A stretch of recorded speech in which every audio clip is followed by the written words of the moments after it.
Assalamualaikum warahmatullahi wabarakatuh. Selamat pagi anak-anak.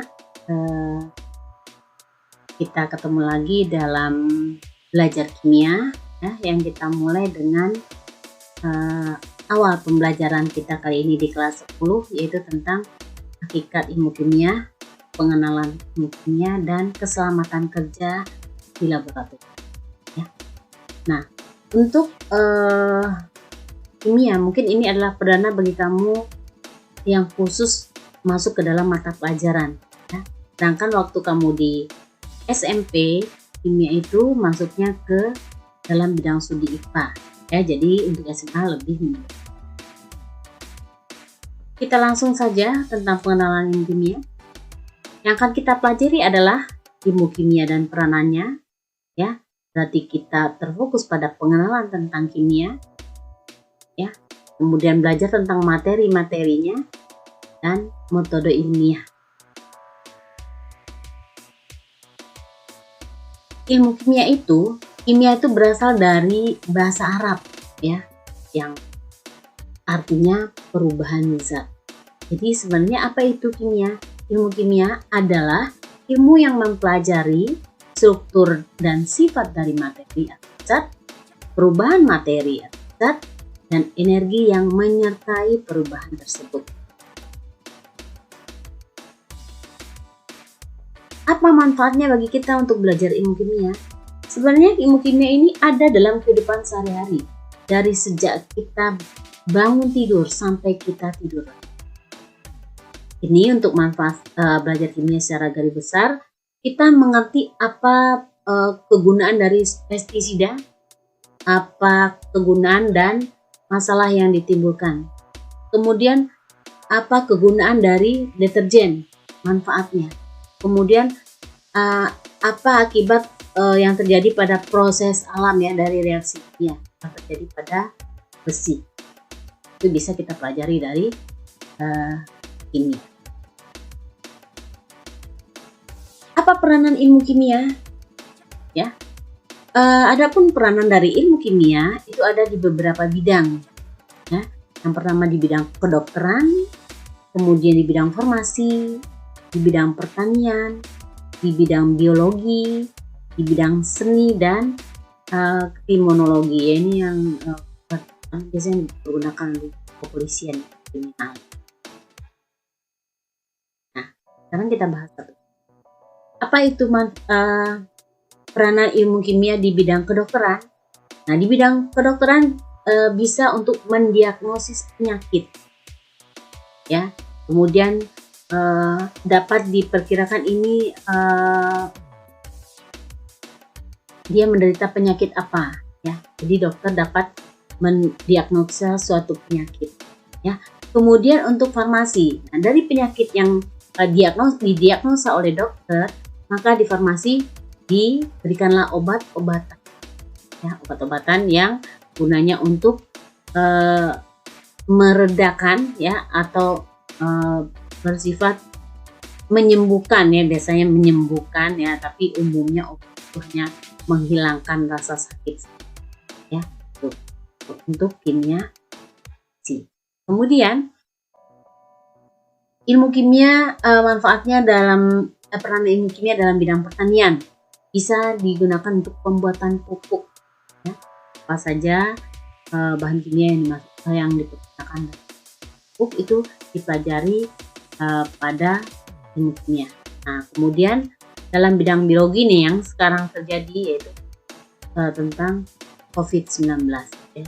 Ini nanti di bidang biologi bisa diketahui apa yang terjadi pada tubuh kita, kemudian nanti akan sambung ke bidang kedokteran. Di bidang kedokteran juga akan nyambung lagi ke bidang farmasi ya.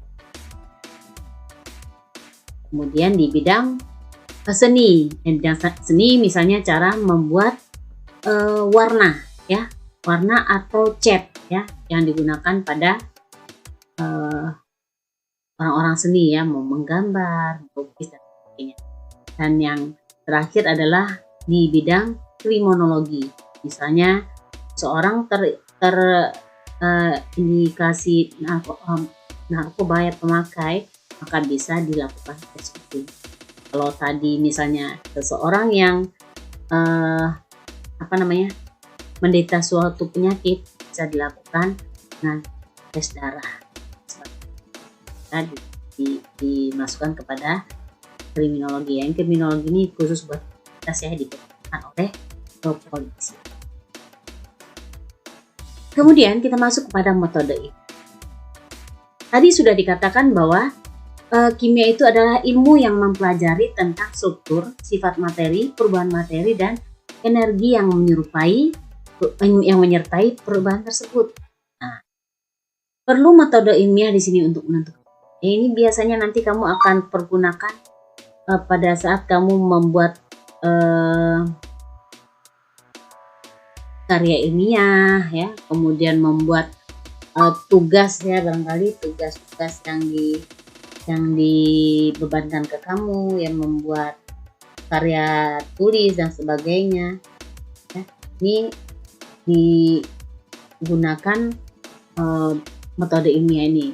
Yang pertama yaitu pengamatan. Nah, di sini dalam pengamatan kamu bisa mengelompokkan, membedakan, dan mendeskripsikannya. Kemudian setelah kamu melakukan pengamatan, kamu mulai mengolah data yang kamu amati ya.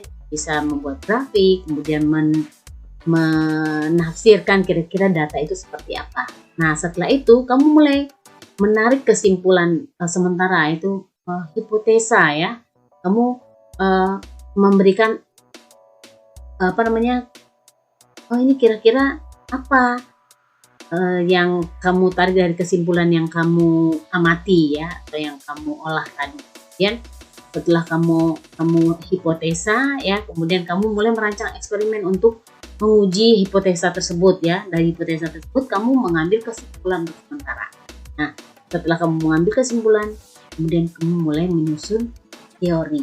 Nah, dari sinilah ya, dari kesemuanya ini, yang 5 ini didasarkan pada perkembangan dan penemuan baru, teori yang ada diuji kembali dengan langkah yang sama, sehingga inilah ya, ini jadi suatu kesatuan. Kemudian kita masuk ke yang berikutnya. Nah, tadi sudah dikatakan bahwa pada pembahasan ini kita akan belajar tentang keselamatan dalam laboratorium. Nah, siapa saja atau apa saja yang ada di dalam laboratorium kimia itu? Ada praktikan. Ya, praktikan itu orang yang melakukan praktek di dalam laboratorium. Ya, bisa siswa, bisa laboran. Ya. Nah, praktikan ini adalah siswanya, kemudian laboratorium kimia ini adalah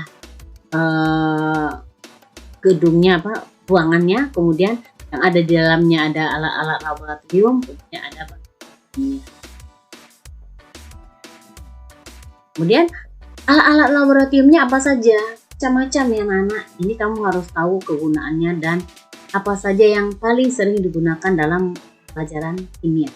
Yang pertama ini labu ukur atau disebut dengan labu takar. Di sini kita mengukur volume cairan ini lebih teliti ya, dibandingkan kamu hanya menggunakan gelas ukur. Kemudian ini adalah tempat tabung reaksi dan rak tabung reaksi, dan tabung reaksinya ditaruh di sini. Nah, ini digunakan untuk mereaksikan zat ya, udah pasti dalam jumlah sedikit ya. Nah, tabung reaksi itu tidak besar ukurannya. Kemudian ini adalah penjepit tabung. Jadi pada saat kita memanaskan memanaskan zat, kita jepit dengan tabung ini supaya tangan kita bisa terlindungi. Nah, kemudian ini adalah gelas kimia. Ini untuk membuat larutan bisa di sini, kemudian mereaksikan zat bisa, karena di sini juga ada ukurannya. Kamu bisa membuat pengenceran juga di sini. Ya. Kemudian labu Erlenmeyer ini juga sama fungsinya seperti gelas kimia, yaitu untuk wadah atau penyimpan zat, ya. Kemudian untuk mereaksikan larutan, kemudian juga bisa untuk melakukan titrasi. Yang berikutnya itu adalah alat pengukur volume cairan yang disebut dengan silinder ukur atau gelas ukur. kemudian tentang perubahan tadi ya, perubahan dalam materi itu, terbagi dua, yaitu perubahan fisika dan perubahan kimia.